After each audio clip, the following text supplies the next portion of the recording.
I'm Nikki Fay, and I'm here in the Westlake High School Warrior Hall of Fame to talk to some coaches about the memory of A.J. Castro. A.J. was a Westlake High School student and football player who went on to serve his country, ultimately costing him his life. And what was your first reaction when he told you that he 100% had for sure enlisted? I fought him on it. I definitely, I didn't feel he was ready because he was so young. And he said, Dad, you have to understand, I've thought about this. This is what I feel I need to do. He says, I need to do it for my family, for my friends. He says, I feel the call to do it for my country. And, after he said that, I couldn't say, I had nothing else I could say. He announced to us when he was about 7 that he was going to be in the Army. What was he like, on his time on the football field, outside of the football field? What did you see in him? Attracted everybody around him because I think in reality they not only all liked him, but they all loved him. He was the guy that was the center of attention, not because he chose to be the center of attention, but because his personality was that people were drawn to him. The players really gravitated towards him as one of the team leaders. He was the kind of kid who other kids followed. He was a true leader in every sense of the word. What was your first reaction when you found out that A.J. passed away?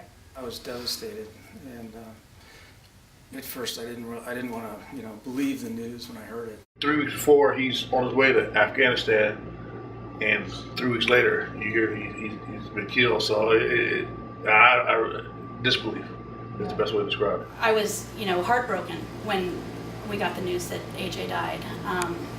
He was such an important part of this community at Westlake High School, and he still was, even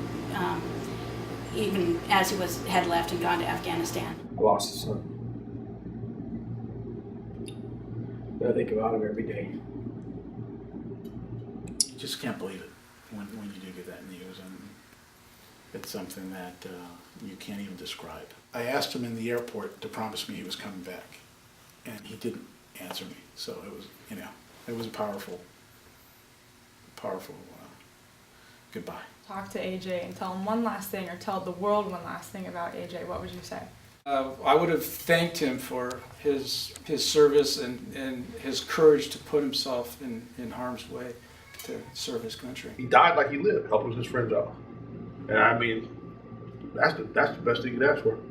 I think I'd just hug him, and he would, I'm sure, have a joke for me. And he would, and I'd tell him what I told him when he came home. That I was so proud of the young man that he had become. And we'll take care of his legacy. We'll stand up for what he proved is right. And we'll continue to try and make ourselves better and demonstrate the character that he did.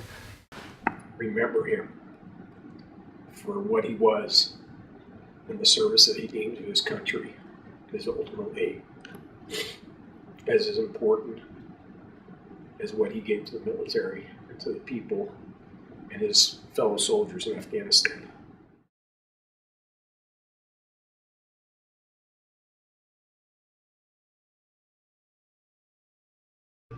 A.J.'s memory will be honored at the A.J. Castro Tribute Concert in collaboration with the Gary Sinise Foundation.